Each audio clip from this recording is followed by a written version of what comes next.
eshik tuynugidin yo'q nishon. Bunda 40 qiz yoturlar, ko'rolmas inson. Alarning holidan olsam xabar, yuzlarida parda tortiqliq, bag'irlari qon. Xalq og'zaki ijodimizda anor haqidagi chistonni hammamiz yaxshi bilamiz. Anor mevasi bu tabobatda inson salomatligi uchun juda ham muhim mevadir.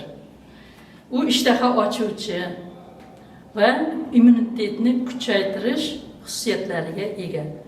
Biz bugun anorning po'stloqlari haqida gaplashamiz.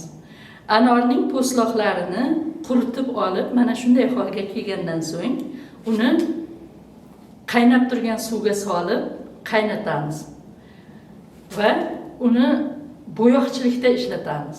Iplarimizni kalava qilib olingan iplarimizni, paxta ip bu. Kalava qilingan iplarimizni qozonga solib, ana shu anorning rangiga bo'yaymiz.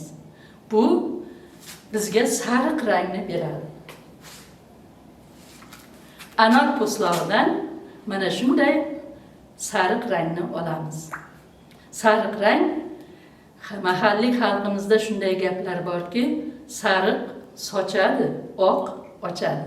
Bizning gilamlarimizni rangini sochib turuvchi rang. E'tiborlaringiz uchun rahmat.